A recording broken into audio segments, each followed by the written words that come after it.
오태민 작가의 저서 비트코인 그리고 달러의 지정학 310페이지부터 살펴보는 시간을 갖도록 하겠습니다. 이번 영상의 주제는 중국이 주도하는 세계 질서 그리고 중국의 CBDC 현황에 대해서 살펴보는 그 내용을 주제로 삼고 영상을 시작하도록 하겠습니다. 영상 시작하기 전에 좋아요, 구독 꼭 눌러주시면 고맙겠습니다. 자, 중국이 주도하는 세계 질서 과연 가능할까요? 미국이 세계 체제를 더 이상 지탱하려고 하지 않는다면 새로운 대한 세력이 세계 체제를 이끌어야 하겠죠. 영국이 19세기에 가졌던 주도권을 회복하기 위해서 안간힘을 썼던 시기가 있었는데요. 영국의 제국주의가 19세기에 펼쳐졌다고 한다면 20세기는 미국이 세계 질서를 주도하는 그런 흐름이 이어져 왔습니다. 그리고 한때 미국은 중국에게 평화롭게 패권을 넘겨주려고 했던 적도 있었습니다. 그러나 중국에서의 현재 현황은 시진핑 주석의 장기 집권 그리고 중국발 코로나 사태 이후에 코로나 후 처리에 대한 것들이 불만을 가져오면서 중국이 세계 질서를 주도할 그러한 주체로서의 기대감이 사그러드는 그런 시기다라고 할 수 있겠습니다. 자, 중국이 주도하는 세계 질서가 가능한지 부분에 대해서 다루고 있는 이 책 내용들을 좀 더 살펴보겠는데요. 시진핑 주석의 장기 집권과 중국발 코로나를 고찰해 봤을 때 중국이 과연 보편적인 세계 질서의 기준을 지켰느냐가 중요하겠죠. 그러나 그러한 기준을 지키지 못했다는 것을 명확하게 확인할 수 있는 사건들이 몇 가지 있었습니다. 특히나 이 코로나 바이러스의 이제 사후 처리에 대해서 유념할 필요성이 있는데요. 우리가 다 알듯이 코로나 바이러스는 전 세계 수백만 명의 생명을 앗아갔고 수억 명의 삶을 파괴했었습니다. 중국발이 분명한데도 불구하고 중국에서 발생했던 그런 근거를 찾기 위한 그런 움직임조차도 막아버렸습니다. 분명히 코로나 바이러스는 중국에서 기원했는데 발생 원인과 전파 경로를 몇 년째 정확하게 밝혀내지 못하고 있는 것은 과학자들이 현장에 방문해서 자유로운 여건에서 추적 조사하는 것 자체를 중국이 허용하지 않았기 때문이죠. 그리고 2020년도에 이 세계를 뒤흔든 코로나 바이러스는 중국의 우한 바이러스 연구소에서 생화학 무기의 일환으로 개발되었을 가능성이 있는데 이러한 의문이 제기되었을 때 그럴 가능성을 완전히 일축해버렸죠. 그래서 음모론의 일환으로 치환해버렸던 것입니다. 2021년도에 미국의 바이든 대통령은 정부 기관들로 하여금 연구소 기원설에 대해서 조사해 보고도록 지시를 했었는데요.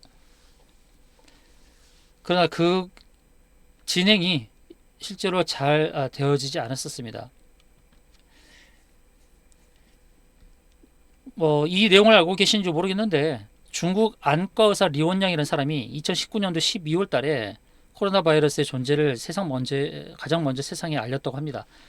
그는 사스와 비슷한 바이러스에 감염된 환자 7명의 사례를 접하고 동료 의료진에게 신종 바이러스 확산을 경고했었거든요. 그리고 단체 채팅방에서 동료 의사들에게 방역복을 입으라는 메시지를 보냈죠. 나흘 후에는 공안에 소환됐고요. 그리고 공안은 각서에 서명하라고 합니다. 각서에는 그가 사회 질서를 심각하게 어지럽히려고 거짓말을 했다는 혐의가 적혀 있었습니다. 그런 불손한 태도를 계속 고집부리면서 이런 불법 행위를 지속할 경우 법의 심판을 받게 될 것이라고 경고하는 내용에 리원양은 어쩔 수 없이 사인을 했었죠. 그리고 3주간 입원 치료를 받던 중에 세상을 떠났습니다. 만약 이때 공안이 리원양의 행동을 막지 않았더라면 그는 SNS와 의료보고 체계를 활용해서 계속 경고음을 울렸을 것이고 신속하게 대응했더라면 코로나 바이러스 감염 양상은 달라졌을 것이다 라고 이렇게 보는 시각이 있습니다. 사실 중국은 국방비보다 공안에 더 많은 예산을 사용하고 있습니다. 공안 예산은 10년 동안 3배 증가를 했습니다.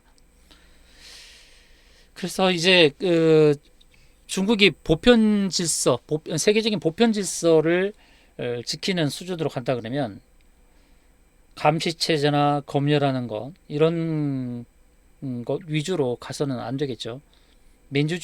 당연히 민주주의로 전환하기도 힘들겠지만, 그러나 보편적인 세계 질서를 추구하는 그런 부분이 분명히 있단 말이죠. 좀 평화적으로 해결하는 그런 부분들, 그리고 감시 체계 위주로 가지 않는 것들, 인권 존중도 있어야 될 것이고, 그러나 그런 부분들은 중국에 기대하기 어려운 상황입니다. 그래서 중국이 평화적으로 부상해서 세계 보편적 질서를 떡받칠 가능성은 그렇게 많아 보이지 않습니다. 코로나 사태뿐만 아니라 남중국해도 마찬가지죠. 남중국해 영유권을 분쟁하고 있는 이런 상황에서도 민주적으로 평화적으로 해결할 가능성과 그 기대감을 살펴보기가 좀 어렵다라고 할 수 있겠습니다. 특히나 이것은 중국의 구조적 여건 때문에 이제 어쩔 수 없는 상황이다고도 보는 거죠. 중국의 이제 구조적 여건은 내부적으로는 단속을 해야 되고, 또 외부적으로는 1대1로 전략을 펴야 되는 이런 상황이 있는 것입니다. 그리고 중국은 시진핑 체제 이후에 장기 집권 야심을 드러내고 있습니다. 그리고 시진핑을 견제할 세력조차도 존재하지 않는 것을 대내외적으로 과시하고 있죠. 그래서 이러한 중국에 대해서 서구 주류 미디어들은 중국을 덩치 큰 북한으로 취급하기 시작했습니다. 왜냐하면 시진핑 주석의 영구 집권 체계가 노골화되고 있기 때문이죠. 그래서 이렇게 시대의 전 글로벌 환경의 흐름과는 역행하는 이런 모습을 봤을 때, 중국이 평화적으로 부상해서 미국으로부터 세계에 간섭할 권리, 즉 패권을 이양받아서 세계의 보편 질서를 떠받칠 가능성에 대한 기대가 점점 사라지고 있다라고 할 수 있겠습니다.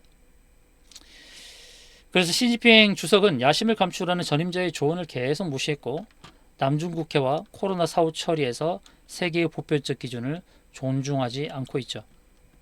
아까도 말씀드렸듯이 이것은 중국의 구조적 여건 때문에 어쩔 수 없는 것인데요.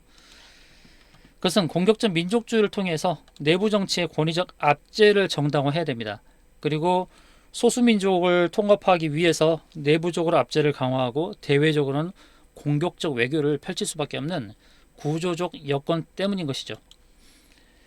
그래서 내부적으로는 계속해서 결속을 강화시켜야 되고, 또 외부적으로는 1대1로 전략을 펼치면서 뻗어나가야 되는 이런 상황이기 때문에 구조적 이 여건의 환경의 제한사항을 넘어서기가 좀 어렵다라고 할 수 있겠죠. 결론적으로 중국이 주도하는 세계 질서는 기대하기가 쉽지 않다라는 말씀을 드리고요. 현재 중국이 직면한 이제 세 가지 난관이 있습니다. 세 가지 난관에 대해서 하나씩 살펴보도록 하겠는데요. 첫 번째는 지리적으로 약점이 있습니다. 지리적 약점은 다 아시다시피 중국은 대륙 국가인데 동남쪽으로는 바다가 있지만 서쪽은 험한 산지와 너른 사막으로 막혀있는 지리적 약점이 있습니다. 그래서 서쪽으로 가려면 인도차이나 반도를 우회해야 되죠.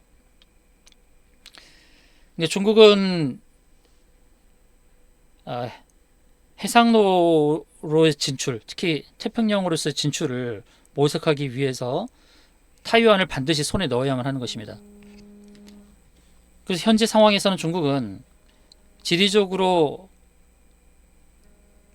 동편 바다로서는 반드시 타이완을 확보를 해서 태평양으로 진출을 해야 되는 이런 상황이고, 또 서쪽은 산지와 사막이 막혀 있기 때문에 동남쪽을 통해서 인도차이나 반도를 우회해야 되는데 그게 상당한 비용이 드는 그런 상황이다라고 할 수 있겠죠. 그리고 서쪽으로 하기 위해서는 또 인도를 거쳐가야 되는데 중국과 인도는 전통적으로 사이가 좋지 않습니다. 그래서 인도차이나 반도를 지나려면 또 인도 해군의 영역을 지나야 되고, 또 항행의 자유가 없어진 인도양에서 항행하는 것 자체가 위험하죠. 그러니까 인도는 석유나 상품을 거래할 수 있는 중개 무역항을 만들고 중개 무역에 동의하지 않는 국가 선박들에 대해서는 보호할 수 없다는 위협을 실행할 수 있는 이런 상황입니다. 그래서 지리적으로 약점이 있는 첫 번째 난관이 있다는 거, 그리고 두 번째 난관은 뭐냐면 우리나라도 큰 문제라고 할 수 있는 바로 인구 감소와 고령화 문제입니다. 인구 감소 고령화의 문제는 물론 우리나라도 문제지만 중국에서의 그 문제는 더 뭐냐면 사회적 인프라가 갖추어지기 전에 고령화에 진입했기 때문에 젊은 층의 부담이 훨씬 크다라는 것입니다. 산업화하기 전부터 출산율을 급격하게 줄이다 보니까 부자가 되기 전에 고령화에 진입해 버렸다는 것입니다. 이 부분은 우리도 유념을 해야 될 부분이라 할 수 있겠습니다. 우리도 급격하게 인구가 감소하고 있고 고령화 사회에 진입을 했죠. 그래서 젊은 층의 부담이 큰 것도 있고 성장하려는 그런 성장의 기회가 말살되는 것이 아닌가라는 그러한 불안감이 있는 상황입니다. 세 번째 봐야 될 것은 중간소득 함정이라는 것인데요. 이 중간소득 함정, 이것은 중국의 독특한 구조 때문에 그런 것입니다. 이것은 가장 큰 원인은 농촌에 대한 차별 정책 때문인 것이죠. 중국은 세계 최고의 교육교과를 갖고 있고 가장 많은 엔지니어도 배출하고 있지만 한편으로는 중학교도 마치지 못한 국민들이 많습니다. 이것은 이제 정책을 잘못 썼기 때문인데요. 마오쩌둥 시절에 대약전운동 그리고 문화혁명 이런 사회적 관계에 시달리면서 학생들이 학교에 가지 못했습니다. 대부분 이제 농촌에 있는 자녀들은 교육을 받지 못했죠. 그래서 25세부터 34세 가운데 고등학교 교육을 받지 않은 비율이 굉장히 높습니다. 세계에서 1위라고 할 수 있죠. 농촌에 대한 이 차별 정책으로 교육 못 받는 농촌 자녀가 많은 상황에서 이제 중국이 펼치고자 하는 것은 노동 생산성입니다. 노동 생산성을 올려야만 하죠. 왜냐하면 평균 수준을 올려야 되니까요. 그래서 2035년까지 GDP를 2배로 늘려야만 하는 상황입니다. 산업을 고도화해야 되기 때문에 국민 평균 수준을 올려야 되는 부담감이 있습니다. 그래서 앞으로 중국이 이 중간소득 함정의 문제를 해결하기 위해서는 하이테크, IT 이런 쪽에 집중하기보다는 보통 수준의 일자리를 제공하는 것이 필요한 그런 상황이다라고 할 수 있겠습니다. 이렇게 되면 어떻게 되겠습니까? 고도의 성장 체계가 지금까지 고도 성장 위주로 움직였는데요. 수정이 불가피하죠. 계속해서 고성장을 하기 위한 그런 전략을 이행하려고 한다 그러면 국민 평균 수준이 올라오기가 힘들 것입니다. 그래서 이 딜레마에 빠져 있는 상황에서 어떤 쪽을 선택해야 될지 이런 부분을 살펴볼 필요성이 있겠습니다. 우리가 중국에 대해서 여러 가지로 살펴봤을 때 최근의 움직임에서 우리가 주목해야 될 부분이 뭐냐면 중국의 CBDC 도입의 이슈라고 할 수 있겠습니다. 자, CBDC가 어떤 것인지 제가 말씀을 드렸죠. 분명히 장점도 있지만 약점이 더 많은 것입니다. 결제 수단의 편리함, 디지털 화폐로서의 그런 편리함이 있지만 그러나 결제가 이루어지는 순간에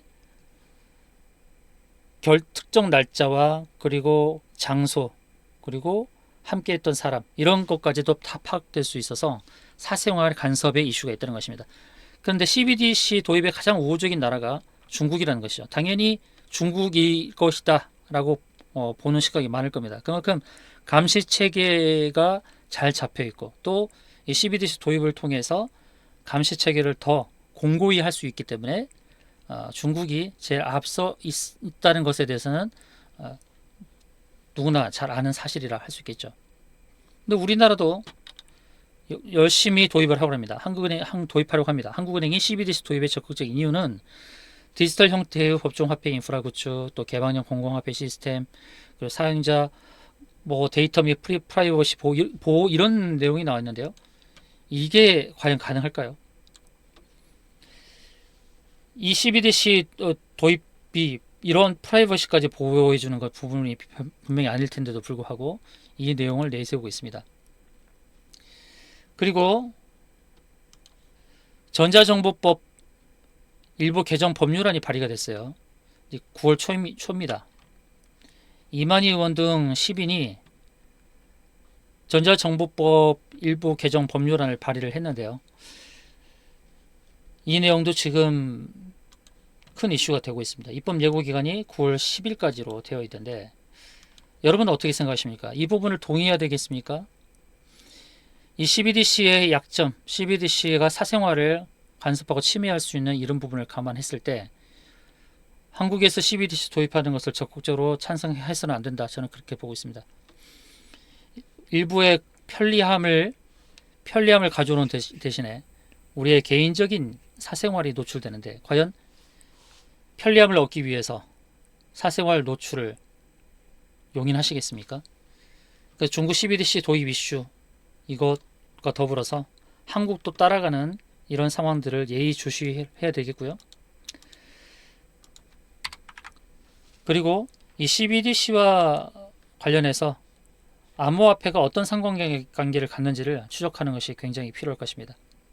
CBDC가 도입되었을 때 암호화폐 시장이 죽을까요? CBDC는 중앙화 플랫폼이고 비트코인은 탈중앙화 플랫폼이죠. 그래서 두 개가 양립할 수도 있는 것이고 또 두 개가 상충 보완할 수도 있는 것이고 어느 한쪽이 살았을 때 한쪽이 죽을 수도 있다는 그런 이슈도 생겨나고 있는데 과연 이 CBDC 도입이 암호화폐에 어떤 영향을 미치는지는 더 추적을 해볼 필요성이 있겠습니다. 여러분 이제 중국이 발빠르게 움직여가고 있는 이 디지털 화폐 도입과 관련해서 우리가 좀 더 경각심을 갖고 이 시장을 봐야 될 것입니다. 중국이 지정학적 관련해서 지정학적 상황 속에서의 어떤 변화가 있는지에 대해서는 더 우리가 살펴봐야 되는데요. 중국이 최근에 움직임을 봤을 때 시계가 좀 빨라지고 있습니다. 코로나가 발발한 지 3년이 됐고요. 코로나가 완전히 없어진 것도 아니고 또 이런 상황에서 디지털 화폐를 도입하고 있습니다. 어떻게 보면 세계적인 흐름이 착착착착 진행되고 있는 그런 느낌을 갖고 있는데 여러분 어떠십니까? 2020년도에 코로나가 발발했고 2023년도에 CBDC를 적극적으로 도입을 하고 있고 그런 다음에 나타나는 것은 또 무엇일까요? 자, 코로나가 완전히 사라졌나요? 코로나보다 더 강력한 바이러스가 나올 가능성은 적나요? 또 코로나가 발생했을 때 여러 가지를 실험을 했었습니다. 사람들의 이동을 제한하고 마스크 판매를 제한시키고 그리고 마스크 판매할 때에 인적 사항을 적게 만들면서 사생활을 침해했습니다. 이런 실험을 통해서 사람들은 깨닫기 시작합니다. 또 다른 바이러스가 출몰했을 때 우리의 환경이 제한될 수 있겠구나. 그리고 인플레이션이 발생했었습니다. 마스크도 인플레이션에 굉장히 영향을 줬었죠. 고인플레이션이 어떤 영향을 주는지도 살펴봐야 될 것이고 또 고인플레이션 상황에서 양적 완화가 진행이 됐었습니다. 그래서 지금 또 양적 긴축 상황이죠. 양적 완화가 계속해서 진행될 수 있겠습니까? 새로운 바이러스가 출몰했을 때의 고인플레이션 상황, 그 디지털 화폐의 도입, 개인 사생활의 침해, 이동의 제한 이런 상황에서 비트코인의 운명은 어떻게 됐습니까? 자, 여러분 비트코인은 단순하게 투자의 수단이 아닙니다. 생존의 수단입니다. 이걸 꼭 기억하시기 바랍니다. 앞으로의 시대의 흐름의 변화를 냉정하게 살펴보시면서 비트코인을 단순하게 투자 수단으로 본다면 그건 잘못 본 겁니다. 비트코인은 투자 수단이 아니라 생존 수단입니다. 이걸 명심하시기 바랍니다. 또 명심하셔야 돼요. 비트코인은 투자 자산이 아니라 생존의 수단이다. 이걸 꼭 명심하시기 바랍니다. 생존의 수단입니다. 생존과 직결한 것이 바로 비트코인입니다. 이 부분을 꼭 기억하시기 바랍니다. 이상의 영상이 마음에 드시면 좋아요, 구독 꼭 눌러주시기 바라겠고요. 영상 아래 더보기 버튼을 누르시면 링크가 하나 나오는데요. 그 링크를 통해서 여러분께 세 가지를 드리도록 하겠습니다. 첫 번째는 비트코인 책 관련 PDF를 제공해 드리고요. 두 번째는 코인 정보 파일을 공유해 드리겠습니다. 세 번째는 정보를 어디서 얻는지 정보 얻는 채널 사이트를 제공해 드리도록 하겠습니다. 이상으로 방송 마치겠습니다. 감사합니다.